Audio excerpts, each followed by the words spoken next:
This is the dangerous red flag number 1, which is over complimenting or even love bombing. Okay, which Gary, I love bomb you every once in a while, right? You do. I'm a sucker for it, and that's the thing that makes this one tough. Is that everybody likes a good compliment. It's like, when you're saying all this nice stuff about me, I'm like, look at his good judgment. He sees all like, that's fantastic. Gary, today we are going to be talking about dangerous red flags that a lot of women miss when they are getting out there and finding love. But while we're talking about red flags, I want to talk about this new trend called beige flags. All right. You've heard about this, right? And I you have a little bit of a beige flag going on right now, which is kind of like quirky. What is it? How do you define a beige flag? Beige flags are like those quirky, odd behaviors. They're like a little bit weird, but they're also like potentially endearing. They're cute, maybe. Yeah. So for those who are only listening to the podcast right now, you won't appreciate this, but Gary is wearing his ultimate soccer dad jersey right now. He's getting ready for softball tournament. There's a little bit of a beige flag to me right now. I'm not so sure about this podcast. I think I need to take a step back and rethink things. What do we think? It is a sensible polo shirt. That is the golf shirt for the guy who does not play golf. It's I'm nice. Just picturing you out there cheering on your dog. You're such a good dad. It's amazing. But just like, and dude, I'm like 10 years away from where you're at right now. So I really look up to you, but man, oh man. I appreciate it. It's a lot. Yeah. I mean, my daughter, that's who, it's funny that you bring up my daughter, because that's actually like, this beige flag thing. It's a TikTok phenomenon. And so beige flags, like we said, it's this weird stuff. Now, importantly, it's kind of like, it's not a red flag, which we're all kind of familiar with red flags. We're going to get to those in a second, I promise. But like beige flag is like, it's kind of in the middle, and it's not cringy. Like, it's not like, I once had a friend who dated a guy who collected his toenails like in a cup. Like, ooh. Like, I mean, that's cringy, gross, ick, right? Like, so it's not that. It's like, that's hot, dude. What are you talking about? I think I just threw up on my mouth a little. Oh my God. So a beige flag is like that guy who's constantly telling you about his fantasy football team as if you care, right? It's the guy who likes to sing along to songs, but with the wrong lyrics.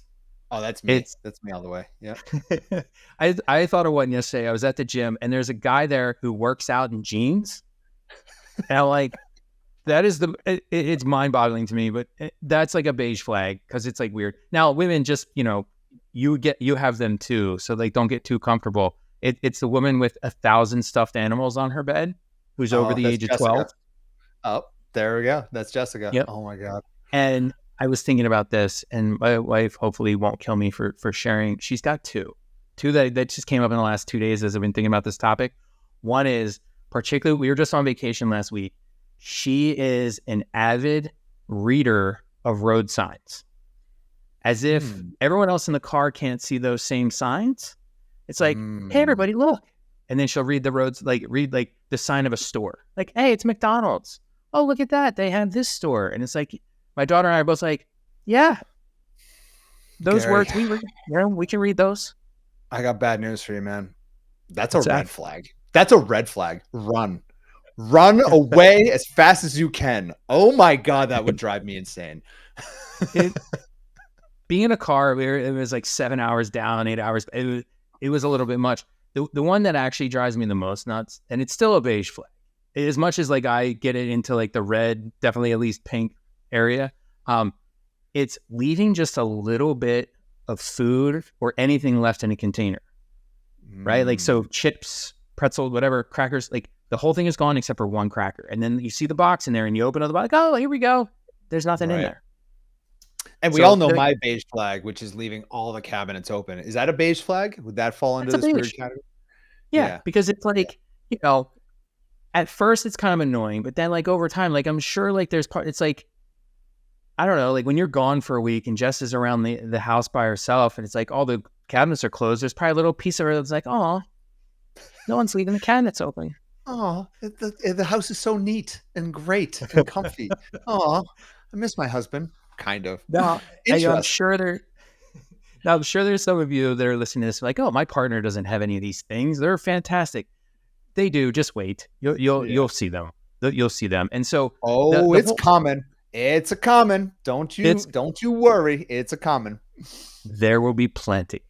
Yeah. Plenty. And so the thing with the TikTok trend, and this is what I was trying to explain to my daughter, is that, by trying to like focus on all these like beige, like it's like too picky. It's a little too annoying. And you're worrying about stuff that's not worth worrying about. Like, who cares? Like one of my daughters, beige, like she doesn't like pizza sauce. She doesn't like sauce on pizza. So every pizza she gets got to be light on the sauce, whatever the hell that means. Right. But it's like, by focusing on these things, you're going to make dating a whole lot harder, because these are actually like just the fun little quirks that people have. And if you start worrying about them in others, you're going to like just rule out people they shouldn't be ruling out. And if you start worrying about them in yourself, you're just going to be like paralyzed with like, I can't do anything. And like, and that's all wrong. Like you should be yourself. So this is like one of those TikTok trends that's just ridiculous. Well, dating will be impossible if you talk about the beige flags as if they matter. Now, I get how women work, and I listen to my wife and her friends, and we've been coaching thousands of women over the years, like to talk about it in a fun way over drinks with your friends. Sure. Like, oh my God, I can't believe he has like a pet rattlesnake that he has to feed 3 times a day, like a mouse. Like, okay, that's fun and cute. Yep. Actually, that one kind of sounds red flaggy. That's kind of creepy. You get my point? Like talking about these things, it's fun and playful. And it's like, okay, they get these weird things, but taking these seriously as if they're major, major red flags is going to set you back in your love life, because if you're dating a guy who doesn't have any of these yet, they will come. Guaranteed 100% beige flags littered everywhere. So you just have to expect, no matter what, that if you haven't seen it yet, it's coming. And if you're focusing only on these things, you'll never find the perfect partner who doesn't have them. Yeah. And I think sort of the biggest problem with these beige flags is that these things that aren't important, that don't matter, are going to distract you from the things that do matter. And so that's actually what we're going to spend all of our time talking about today, is the 10 dangerous red flags that you may have been like overlooking and not paying as much attention to as you should. So do you want to get us started with the first one? Yes, Gary. Let me tell you, you look really handsome today. Like so handsome. You look great. You like my polo? I love your polo. You've been so kind and generous. And the reason why I'm saying all of these things right now is because this is the dangerous red flag number 1, which is over complimenting or even love bombing.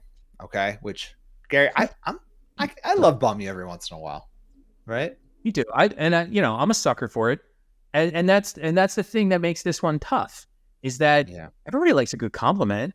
It's like, when you're saying all this nice stuff about me, I'm like, look at his good judgment. He sees all like, that's fantastic. Like, what a smart guy to see all these great things about me. And it's like, it's tough because we like to hear it and we like to believe it, all that great stuff. But the problem is, particularly when it's a guy who's new, he doesn't know you. So all of these compliments, what are they based on? Nothing. Nothing. They don't care what if he's telling you on the first date that you are the smartest, most incredible human being he's ever encountered in his life, and you have the depth to you of a person that he's never just experienced. He feels a spiritual connection because it's so incredible. You should be thinking to yourself, this guy is a red flag, because he couldn't possibly know all that. And he's clearly saying these things in order to potentially get something from you. Major, major red flag. It's manipulative because it's unearned. And so the strategy of the solution to this is make sure, like, when someone's giving you compliments, like, don't be impressed until it's earned. Like, and what we mean by earned is they know you for enough time. Like, when they're making it, like, you're the most fascinating person I've ever met. Date 1 through 5, I don't know. Like, that seems a little hard to really make that judgment. But like, you've been dating for 5 months, okay. Now that's a contender. Right. Yeah. I mean, an earned compliment might be you say something funny and he looks at you, he's like, you're really funny. You're really enjoying this so far. Or you might even say you're one of the funniest people I've met in a while. That's okay. Like, that feels earned, and that's a sweet thing. But if he's like, if he goes so far to be like, you are the funniest human being I've ever known in my entire life, and all you did is say like a weird pun dad joke or whatever it is, that's where, okay, let's be a little bit cautious here about where this is coming from. And especially when they overemphasize the connection, how close the connection is very early on, when it talks about like even men who might say they're falling in love with you. I think I might be falling for you. You're the perfect person for me. This is everything I've ever been looking for. And it's like, I don't know, hour 2 of the first date. Holy crap, be cautious. Ultimate love bombing and very manipulative. And it feels so good because it fills that void that you've been waiting for this for so long. But be cautious, because why do you think, Gary, in your opinion, why do you think that this is a major concern? Being around a guy who does that. Why should women be cautious of that? Because I think guys, it's a basic reward. Like anything that you reward gets increased in terms of behavior. So guys know that if they give women a bunch of compliments, women are generally accustomed to receiving compliments and wanting to be told these things. Like this is, and this is like just stereotypical male female dating types of behavior. And so some guys just kind of like overdo it, and they think, if 1 is good, 2 is better, and they're just overemphasizing this thing, and it's a manipulation tactic, right? It's particularly a manipulation tactic that's going to work on somebody who's a little insecure, that's not used to receiving compliments, that's not as confident, and so it's like all of a sudden it's like, wow, look at all this attention this guy's paying me, and he thinks I'm so wonderful.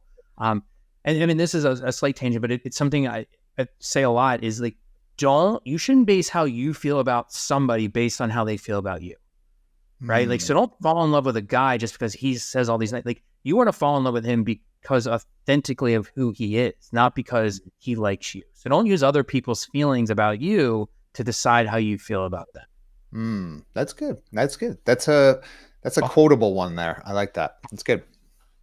Yeah. And so, these red flags that we're talking about, the thing that makes them a little bit dangerous is because women tend to ignore them. And so the second one we're going to talk about is a guy who talks a lot about money. Yeah. And this is an easy one to ignore because, quite frankly, men, women, everybody wants a financially secure partner. Research shows this is one of the most desirable traits, particularly for a long-term partner, is has somebody who's financially secure. And so a guy who's flaunting resources and wearing nice clothes and driving a nice car and talking about all these fancy vacations and just really sharing and just making it clear like he's financially well off feels like this is exactly what I want. Like this is the kind of partner I'm looking for. But why is this a problem? Well, I mean, what the examples you said actually strike me as like, that's within reason. If he dresses nice and he's successful and does all these things, it's when it's to the extreme, such as you go out for dinner and he's like, oh, we're going to get the most expensive glass of champagne just for you. And I want to get you the steak, and because I have 3 houses, and it gets to a point of bragging. When it gets to that point, he's doing it once again to manipulate you, because men know that women are naturally drawn to men who have access to resources. This is very well studied. This is a well-known thing. And not all women are only focused on that. Of course not. But like being with a guy who's successful and has done well in his life, that is attractive. It's an attraction trigger for women. And they're using this in order to, once again, get something from you. It's the guy who will pose in front of his Porsche on his online dating profile just to get the clicks.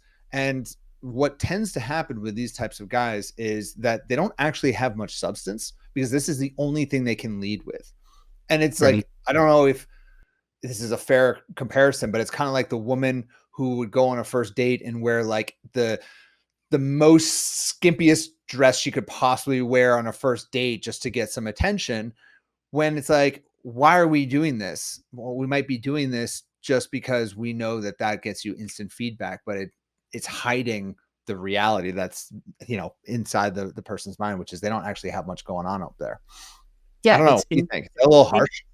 No, but I think in both cases, it's superficial, right? And so the strategy to combat this kind of thing is go dig deeper, right? Go to the deeper level things. Like don't focus on the resources, particularly like you said, if they're really flaunting it and like making it known I think we've talked about in a previous podcast, like the people who actually have money and wealth and affluence don't spend a lot of time talking about it. They just are that way. Definitely. And so, make sure from your perspective as a woman, don't be like kind of mesmerized by all these resources. Instead, make sure you're focusing on things that really matter. And there's 2 traits that recent research, and these are things that are very intuitive, but there really have been a couple of papers recently that came out. Number 1 trait, kindness. Look for a guy who's kind. Look for empathy. Look for that caring. Look for that connecting with other people. That stuff matters. That stuff matters just for being a good person in life. It also matters for your relationship. The second one, and I think this came out in June, playfulness. You want a partner who's like got a carefree, playful attitude. And, sometimes those guys who are flaunting their resources, spending all their time making all this money aren't very playful. It's like, I got to work, babe. I can't be doing anything.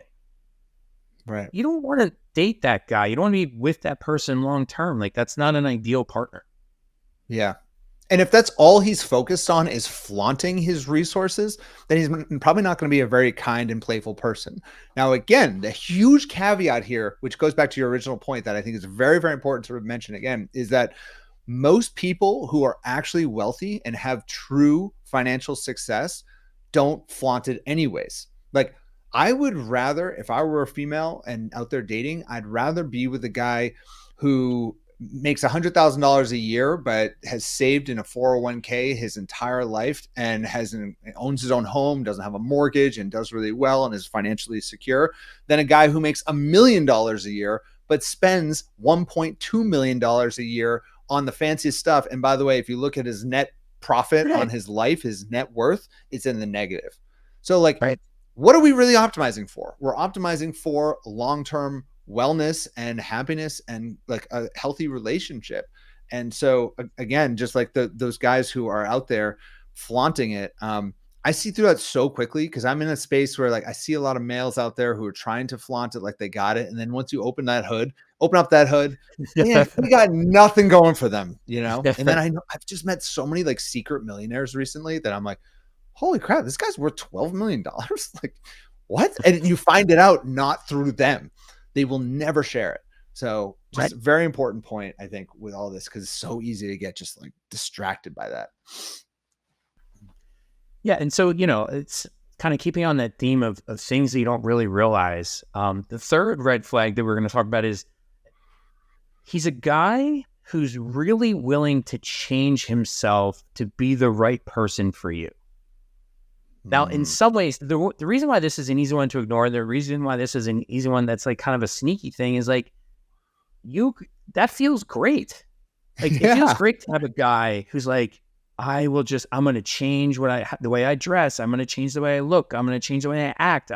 These friends, those are old friends. I'm getting rid of, like, they're willing to just kind of bend themselves in all these different ways to accommodate you, to be your ideal guy. And it's like, I don't know, like, who doesn't want their ideal partner? It sounds fantastic. Yeah. So what's the problem? I don't know, Gary. I'd love to hear. This all sounds great to me. So you continue, please. So I appreciate that because like this is like one of those areas. This is like my research jam. Like, who you are as a person in relationships. Like, that's what I've been studying for literally 20 years. Because let me tell you, every woman listening to this right now is like, I want men who will change themselves for me. I guarantee it. So you got me hooked here. Give me the punchline. And so the problem is it's inauthentic, right? Eventually, you can only keep this up for so long, right? It's unsustainable. He may think he wants this. He may be able to pull this off solidly for 6 months, even a year. But at some point, it's going to hit. And it's like, I'm not this person. And so those relationships, when that happens, they just implode. And it seems like it kind of comes out of nowhere. But it's something that is kind of like they can only kind of keep up the guys for a certain amount of time. And then it's just, this isn't who I am. And so it becomes a real problem. Yeah. Yeah. And I think like, look, healthy relationships does require both partners to change slowly. And you kind of, especially when you've been together 5-10 years or so on and so forth, your identities do start to merge a little bit. I think it's Absolutely. also very important for each person to maintain their own healthy identity. And when you're with someone who's willing to just throw everything away, I can think of one woman in particular that I dated well over a decade ago now. But once we started dating, it was like everything about her previous life up to that point in time like almost disappeared, and she wanted to just immediately merge into like me and my style and my way of doing Good. things and like my hobbies, my interests. And it felt nice at first, but then it got to a point where I'm like, well, who are you? If you're trying to be me, who are you? Right. And Right. she lost sense of herself. She didn't want to spend time with her friends. She didn't care about anything other than everything I wanted to do. And if again, being on this side of it, it feels good, but it's actually quite a bit of a red flag because it didn't work out for a reason. Let me tell you that much. I didn't marry her. So here we are. Yeah, and a lot of these things feel good at first, but like we talk about all the time, we're not trying to help you just find any partners, trying to help you find that long-term, fulfilling, committed relationship. And so these things will feel good at first, but it's like ultimately what you want long-term is someone who's authentic, true to themselves, and you like them for who they are, because that's what you want from them. Yeah. You don't want somebody who wants you to change and be like, it's like you guys are both going to change, but you want to like change on your own and then change together and just kind of meet and grow together. Right. Change, fine. Improve, fine. But do it for your own reasons, not to just kind of fit this perceived ideal of who you think your partner wants you to be. It's an Right? interesting perspective. You got me bought in. I don't know. I'm curious to hear from the audience what everyone else thinks about this, but I'm in. Sounds great. We'll see what they think. You want to take the next one? Oh, this is my favorite. And this is when you're with a partner, with a guy, you start dating him, and every single one of his exes are crazy for one reason or another. Oh my God, Amanda, she was the worst. She was so clingy. She would never leave me alone, blah, blah, blah, blah, blah. And then, oh, let me tell you about Lisa. Whoa. Lisa was the exact opposite. She was nuts. She actually threw all my clothing out onto the street and just like was screaming in front of all the neighbors. And then let me tell you about my other ex. She's the craziest of them all. If you're with someone who is like every person they've been with is absolutely insane, then let me tell you, that person is actually absolutely insane. The human, that guy is guaranteed 100% of the time. I have not found a situation where this is not a rule. And I've dated a few women where they said every single guy they've been with is just the worst human being in the world. And I'm like, you're probably the worst person in the world. It's a little harsh, but it's true. I was gonna say, please don't sugarcoat that at all. No. Right.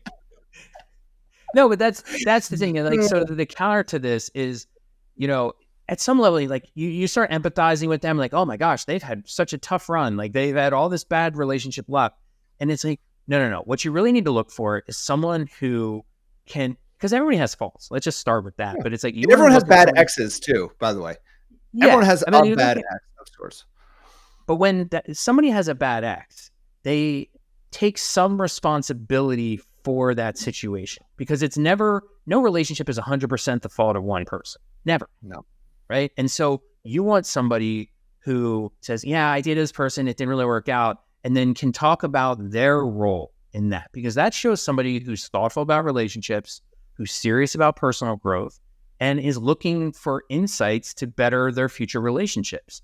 Those are all the traits you want, right? So make sure it's really tantalizing to kind of get into this complaint fest where it's like, oh, you got a crazy ex? Well, let me tell you about my crazy ex. I've got all these, and that's not the discourse you really want, right? And so look for more of those, taking ownership over faults and being willing to grow and learn. I mean, those are going to be much more important. Yeah, I mean, if someone does talk about their ex, and by the way, I don't recommend talking about it on the first couple of dates, but Yeah. you're on date 4 and you start talking about he starts talking about his ex-wife, or you're talking about your ex-husband, talking about it from a perspective of, yeah, it wasn't a good fit, and this is what I learned, and this was my experience, and honestly, I've grown a lot from, even if it was a terrible, terrible experience, that positioning, that reframing is incredibly important. And it's something, interestingly, I'm finding a lot, like we're interviewing a lot here at Love Strategy, so it's top of mind. And the same goes if you're ever hiring someone and they say that every one of their ex-employers were the worst. And I get it. Sometimes previous employers are terrible, but there's a framing in which you can think about it. And it's got to be genuine. It's got to be like, yeah, it really didn't work out, but this is actually what I took from that situation. This is what I've learned. And this is what I now know what I want and moving forward. And there's just a framing, and that's a lot about mindset. So you can tell a lot about a person the way they describe their previous, basically their victimhood. Are they victims or are they owners? If they're victims and say, oh, everyone in my life is the worst, my friends, my family, where I live, blah, blah, blah, that tells you your future with this human being. Whereas if they take some level of ownership of everything in their life, we are the common denominator of every relationship, every job we've ever been in. We are the common denominator. That's a great sign that if they can recognize that and take some level of ownership over it. Yeah, absolutely. And, all these things are subtle, right? Yeah. And that's what makes them so dangerous, because it makes them easy to ignore. And that's true with the fifth one that we're going to talk about, this red flag. This red flag, if you think about like what your biggest fear is the first time you meet somebody in person, right? You might have interacted a little bit online, but now you're meeting them in person. The one thing you want to make sure for that to go well is that they find you physically attractive, right? You want to make sure that when they see you, they're not like, oh, that's right. And so the way that this is a red flag that becomes something you want to ignore is when your guy partner focuses too much on your looks, right? This is somewhat tied to that compliment thing, but this is just like where a guy is overemphasizing, is just constantly like mentioning things about your physical appearance. Yeah. And again, it's tough because it feels good. We want to be complimented. We want someone to find us physically attractive, but it's going overboard, and it's potentially showing that he's valuing that aspect more to the detriment of more important aspects, right? Because looks fade, but character is forever. Mm-hmm. And so like, it's important for him to realize that. Like you definitely realize that, but it's important that he realizes that and isn't solely focused on how you look. Yeah. I mean, ladies and gents, Gary, the world, I have a confession. In my 20s, there were certain times in my life where I was very much so focused on casual relationships because I was in my 20s and I was an immature kid. And I'm sure if I could go back in time and snack him over his face and say, dude, grow up, I would do that, but I can't. But I can talk about my experience in that time in my life. And I would say 99% of my energy was focused on looks for women. Like that's just like our driving force as a male when we don't care about relationships or commitment. And so I definitely think back and like so much of my compliments would be about how someone looked, how sexy they are. Oh my God, you smell so good. It's all about the superficial things. And then I remember when I was in my late 20s, I just got to a phase where I'm like, I'm done with all that. I'm ready for something real. And then you just switch your focus and it's no longer all about that. Yeah, of course, looks are important, physical attraction, but then it becomes a matter of also emotional attraction. And you can really tell if you're looking for it. You can see the difference in guy one, who's all about looks, that's all he cares about, or guy two, who's a little bit about looks, but also about emotional attraction. And we really want to be cautious of the men who only are focused on getting you into the bedroom, only focusing on anything involving your physical attributes. And he's not actually trying to get to know you on a real level. So it's a major red flag. Be cautious of those guys because they will waste your time. Talk about the ultimate time wasters, those guys. Absolutely. And I think the key strategy with all this is, there really is a difference between lust, love, and liking. And too often we kind of mix those up and we like mix up our priorities with those things. And like this guy who's super focused on looks, he's prioritizing lust. And like that's great for an evening. That's great for a weekend. That's great maybe for a week. But it's like, if you want that long-term fulfilling relationship, it's got how many relationships do you see where it's like there's a physical attraction, but like the partners don't seem like they actually like each other? Yeah. Like, nobody wants that relationship, right? Like, so make sure like they are with you for your personality and not just overwhelmed by your beauty, because that's going to be the key to long-term success. Okay, so that brings us to red flag number 6, which is the guy who's just a little too comfortable telling you that you're wrong about things. Yep, you're never right in the argument. You can never be correct. Nope, nope, nope. You are always wrong. And you're gonna have disagreements. Even like on a first couple of dates, you're gonna have disagreements. And it's like, there's the type of guy, and it seems a little masculine. That's what makes this one a little sneaky, a little bit, something you want to ignore. It's like, he's like, no, you're wrong about this. Let me tell you how it really is. Right. And there's a certain appealing quality to that where it's like, confident, taking charge, very, very masculine. Masculine. Yeah. Right. But like, Decisive. He knows what yeah, he wants. He knows how things are done. Yeah. but ultimately, that type, it's disrespectful, right? He's Mhm. got to be curious. He's got to want to understand rather than just kind of flat out saying you're wrong. It's like, what the kind of guy you want is someone who's asking you questions.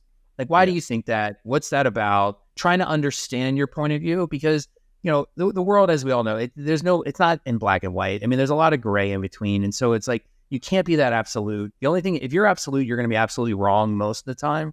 And Yeah. so you want a guy who's intellectually humble, so that he can ask questions and learn your perspective. Definitely. I mean, conflict happens in relationships. And honestly, if it's not happening, that's concerning. There's gonna be conflict because human beings can never fully agree with each other because we have different motives. We're not always aligned on what it is we want to do. We have different DNA, we have different upbringings, we have different perspectives on how things work. All that. It's gonna lead to conflict. But if when that conflict happens, he's not willing to budge at all, and he just comes from his worldview, then how in the world could this last longer than 3 months?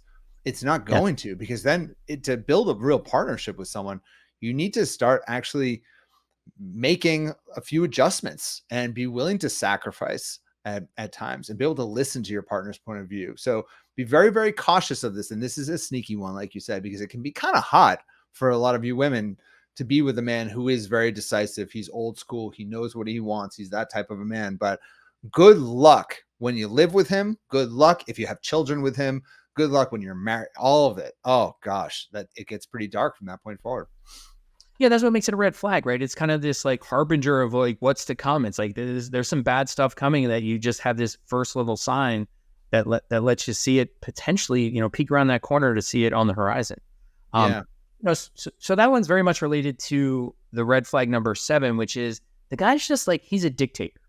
And so obviously, like, dictator, like, who wants that? That sounds horrible, but like, it doesn't obviously present like that. It presents as the guy who's like the take charge. Again, it's a very masculine kind of thing. Like, he plans the date and you want him to take the lead. That's fine. But then he just kind of like takes it a little too far, where it's like, you're out to dinner and he says, you want to try this appetizer? And you're like, no. And he's like, no, you have to try this. Like, he's just a little too enthusiastic about like the things you have to do. You must do this. And like, we have to go do this. And these things are suggesting that he's somebody who's not willing to accept boundaries. Yeah. We have to sleep together. We have to sleep together.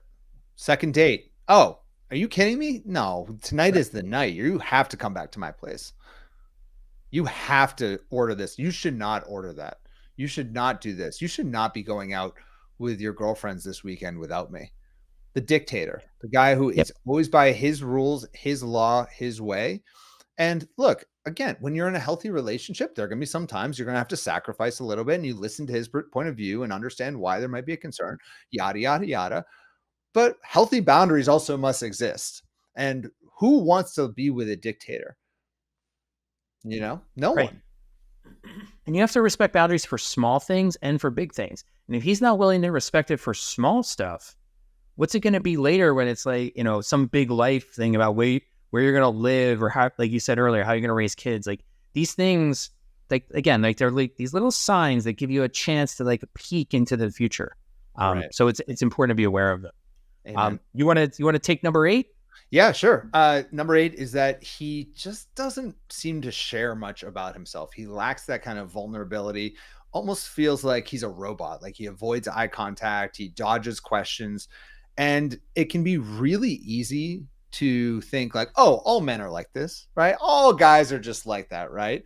But a lot of this is a man who's not really emotionally available and not really ready for something real. And I can think of a number of times. I already talked about my 20s in this, so I'll bring it back to that point.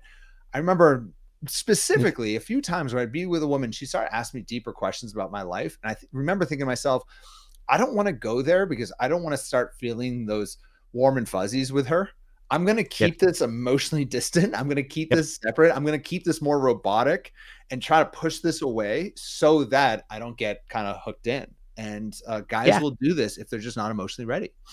Well, and some of it's not so you don't get hooked in, but some of it, like, I think guys that are doing these things, they also, I mean, they're not horrible, awful, atrocious people. So they also kind of know, like, if I start giving more and being more emotionally available, she's going to get more hooked in. And it's like Right. trying to like keep, it's like a nice way to be not nice, I guess. It's like, I'm going to avoid eye contact because I know if we have, and research shows this, right? The more eye contact people have, the closer they feel. So he's avoiding eye contact. He's not sharing. And it's a way to like kind of purposely keep you at a distance. So he's thinking like, this isn't going anywhere. I don't want to like really hurt this woman. And so it could just be a way of doing that. And so, one of the things you can do as a strategy is, and like, if he's a little shy or whatever, ask like just a simple basic question. Like, what's the favorite place that you travel?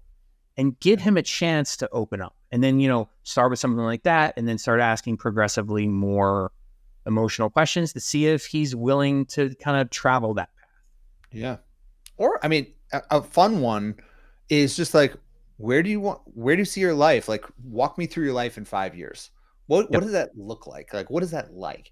And it's kind of fun. It's almost playful in ways. It kind of depends on how you're asking. Like, if your intention is like, are you looking to get married? You're looking to have kids. Okay. That's different than just be like, I don't know, like, where do you want to be in the next 5 years? And it's going to tell you so much about this guy. And first off, if he just dodges the question altogether, that's concerning because he doesn't even want to think about the future or talk about the future with you in particular.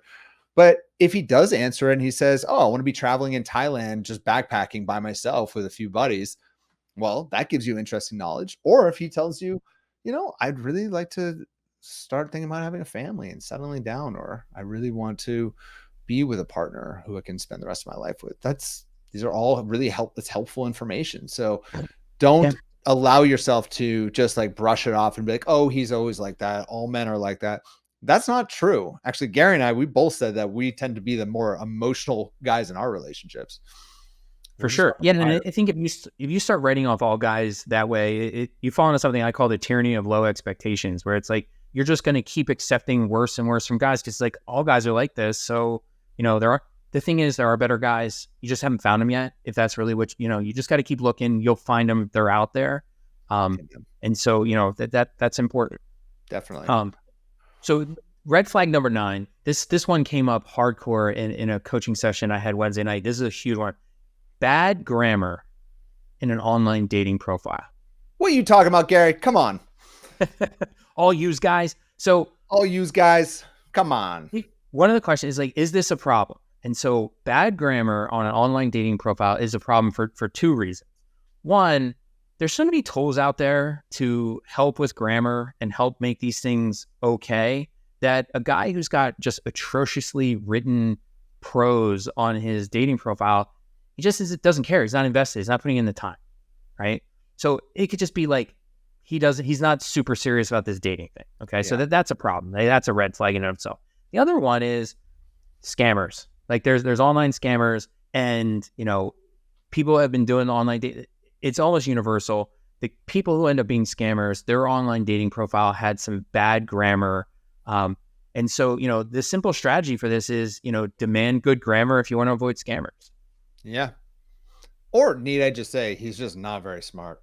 If you're listening, I mean, like, let's just call a spade a spade. Like, look, everyone who's in the Love Strategies community are successful, powerful, incredible women who've done a lot with their life. And like, yeah, like maybe he's lazy, sure. Maybe he's a scammer, sure. But maybe he's just like not intellectually there. All of which are just like, nope, next, move on. So you're saying he might just be DUM dumb? He's just a dummy. Yeah. Yeah. I mean, come on. Like look, They're like you said, it was related to the first one, but like you got ChatGPT Yeah. nowadays, you got, Grammarly, you got all this stuff. You can't just put together a sentence. This isn't like the 1992 where you didn't have that. So please just get it together. Yeah.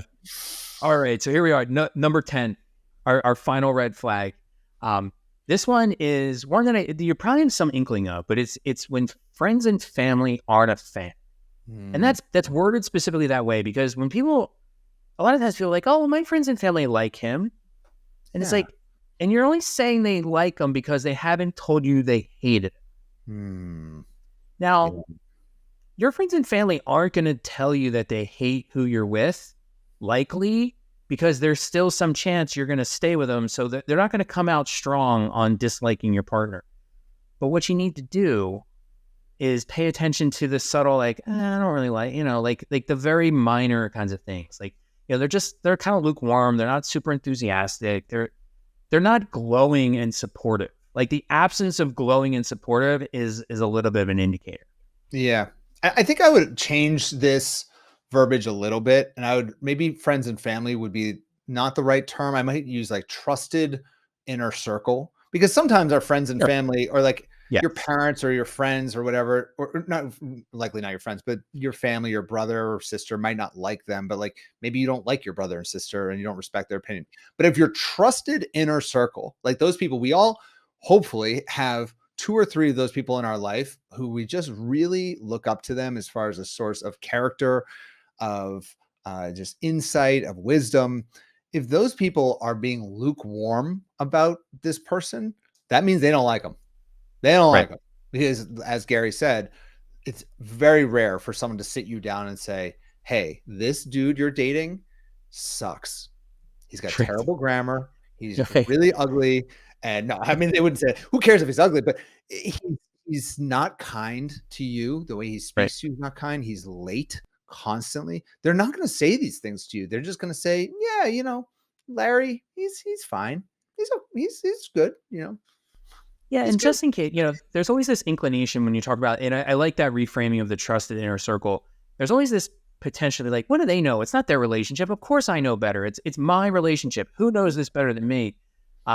There is research that actually looked at that, like your own prediction versus your friends, family members' predictions, and you yourself are the most confident. Your friends and family, they're the least confident about making predictions about your relationship future. Like, is this thing going to last? But then the researchers did what only researchers do, is like they track those relationships over time to see how it turned out. Yeah. And guess who's the least accurate? You are. Of course. You are. And it's this deadly combination of like, you're the most confident and the least accurate. That's a killer. That's literally the worst possible combination. And so friends and family, they have insights you don't have. And so the strategy here is, they're not going to come right out and tell you, but like ask them, be curious, and ask things like, what do you think their worst, this person's worst trait is? Like, what do you think would be problems that we might experience in the future? Like, probe them and prompt them for questions and issues that they're not going to be necessarily willing to bring up on their own.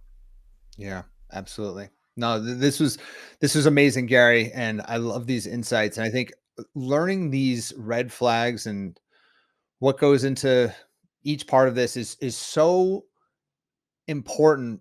It's such an important part of having a strategy in your love life, because really having a strategy is all about just prioritizing where you put your energy, like being thoughtful and intentional about where you invest your energy. And if we can just start to understand red flags and be a little bit more skeptical sometimes of new people we might be dating, and bring that energy to it, suddenly we can start saving ourselves years and years of heartbreak, getting involved with the wrong guy. So hopefully this has been helpful for all of you. And I think this is our longest podcast to date. What do we think, Gary? It was good. We got beige flags, we got red flags, we got flags left and right. It was fantastic. All right. Anything else you want to add? No, I think that sounds good. All right. Go enjoy that softball game. And thank you all so much for joining. This is really fun. And avoid those guys with those red flags like the plague. We're here for you. We'll talk to you guys next week. Bye. Bye-bye.